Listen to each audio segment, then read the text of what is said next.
Bayangkan, roti mujizat yang mereka terima itu masih ada. Nanti kita lihat ayatnya. Kok bisa-bisanya mereka nggak percaya lagi baru 3 hari yang lalu? Sekarang mereka bantah lagi. Bagaimana bisa memberi makan orang segini banyak di tempat yang sunyi? Bukan 3 tahun yang lalu. Baru kapan? 3 hari yang lalu. Ternyata roh ini masih ada di dalam gereja sampai hari ini. Berapa kali kita sering mengalami zaman Tuhan, begitu ada masalah lagi yang berat, kita bisa maki-maki Tuhan lagi. Betul tidak? Itulah kita.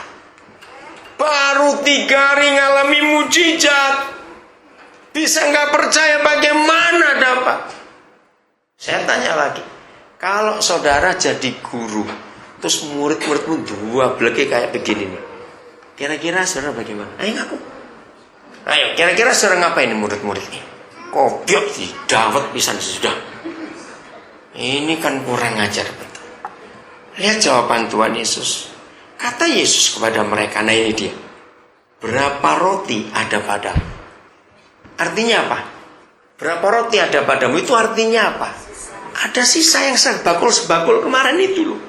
Saudara pernah tahu kenapa kok sisanya 12 keranjang atau 12 bakul?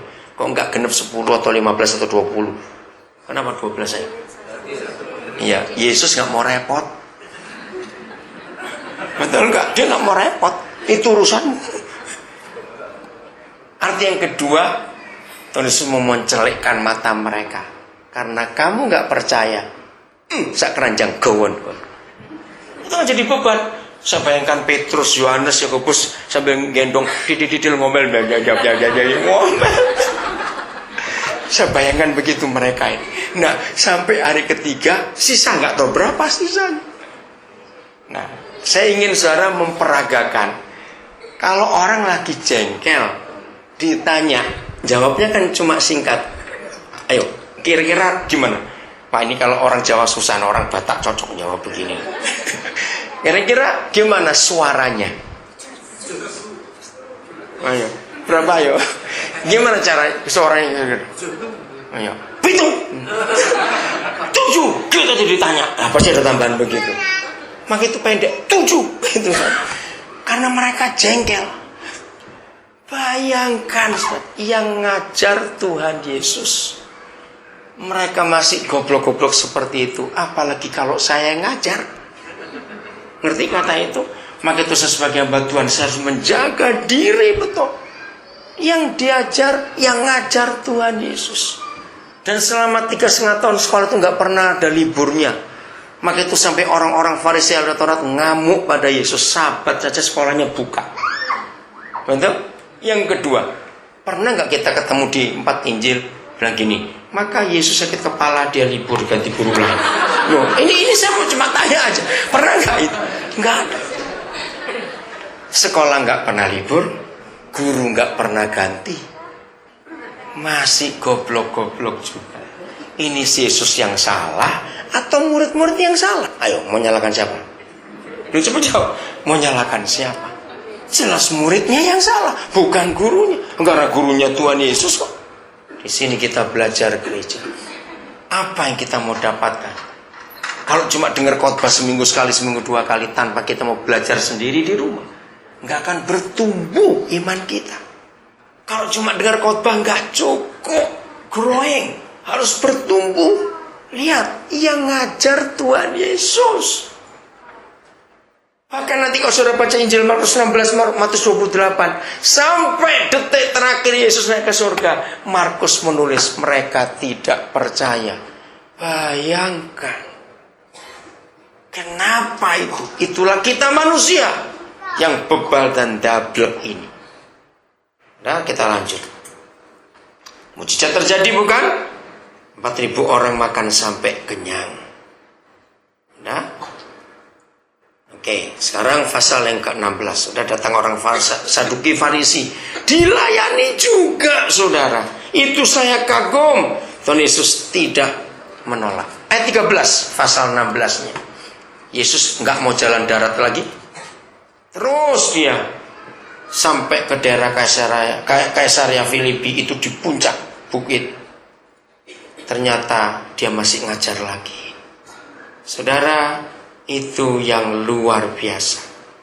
Ayat pasal 17 itu menarik sekali. Berapa hari kemudian? Bayangkan, 6 hari kemudian Yesus membawa Petrus, Yakobus, Yohanes saudaranya dan bersama-sama mereka yang naik ke sebuah gunung yang tinggi. Di situ mereka bagaimana? Sendiri saja.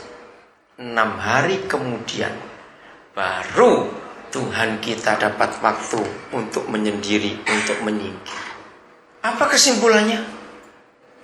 Ayo, gereja belajar apa dengan kejadian kronologis ini? Coba jawab, kita harus belajar apa? Orang lebih penting dari aktivitas. Maka itu maaf, Pak Gembala, saya minta maaf. Kalau iya, ya saya minta maaf. Tapi ini saya ngomong karena saya belum kenal.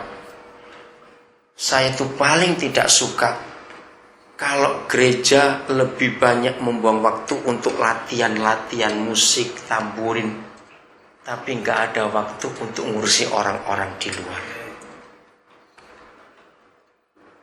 Ngerti kata ini? Kalau doa jangan panjang-panjang, saudara. Kenapa? Karena para pendoa itu sekarang, maaf jangan tersinggung, saya nggak tahu Ibu Gembala di sini berapa pendoanya. Saya akan ngomong, saya tidak setuju banyak menara doa. Saya nggak setuju. Kenapa? Doa syafaat, pendoa syafaat, maaf. Karena pendoa zaman sekarang itu hobinya dan pinternya cuma merintah Tuhan. Dalam nama Yesus, Tuhan hancurkan, selamatkan orang itu. Tuhan, aku berdoa untuk orang-orang Demak, orang Kudus. Tuhan, orang sudah selamatkan. Tuhan selamat. Wow, kalau doa, wah, bengok-bengok, dar gitu. Selesai jam doanya, amin. Makan di mana ya? Makan di mana? Itu yang saya marah betul. Loh, kok enak sekali? Artinya apa? Doa cuma merintah, Tuhan yang pergi. Dan selesai doa, para pendoa itu punya roh yang jahat. Maaf jangan tersinggung, tapi ini fakta. Para pendoa itu punya roh yang sombong. Yang penting aku sudah doa 4 jam sehari. Aku sudah doa puasa 8 jam. Aku sudah doa puasa 3 hari. Urusan Tuhan sisanya. Bukan begitu, saudara. Dengarkan. 2000 tahun yang lalu dia yang memerintah kita, pergilah kamu cari orang-orang selamatkan. Nah, yang merintah mau datang, kita perintah balik, selamatkan Tuhan, selamatkan Tuhan. Lah nek perintah-perintahan sing lunga sapa goblok? Lo pernah sadar enggak? Lalu yang pergi ini siapa? Dia merintah kita, kita merintah dia, dia bingung. Loh, betul tidak, saudara? Betapa salahnya doa itu. Begitu pula di menara-menara doa. Berapa banyak pemalas-pemalas sembunyi di situ. Tidak salah berdoa kalau gini. Doanya adalah, Tuhan, aku punya beban untuk orang-orang Demak, misalnya. Untuk suku Sunda atau apa. Bagaimana caranya aku jadi berkat ke mereka. Nah, itu baru betul. Jangan cuma merintah. Begitu selesai doa, rapat. Siapa yang pergi duluan? Kemana? Pakai cara apa? Betul tidak, Sir? Ayo jujur. Adakah pendoa berbuat seperti itu? Enggak. Bukan saya merendahkan. Jadi perlu diteliti itu menara-menara doa itu ngapain. Bahkan saya pernah menemukan ada orang-orang dikejar utang delik di situ. Handphone dipateni, kamu ditagih, pura-pura berdoa. Maaf. Apalagi ada gereja yang ngajarkan, saya punya karunia, ada pendeta bilang gitu, untuk ngepesan utang. Wih, kok enak. Sekarang yang punya utang tulis di kertas. Pernah dengar ada pendeta khotbah begitu? Wah, saya marah sekali. Tulis di kertas, berapa jumlah utang? Maju ke depan, saya doakan dalam nama Yesus. Wah, robek. Lunas gitu. Loh, kok enak.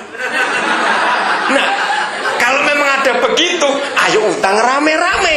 Tuhan yang bayar, didoakan. Ini ngawur, saudara. Aduh, ini pengajaran apa itu? Utang itu harus dibayar, kok didoakan nggak bisa.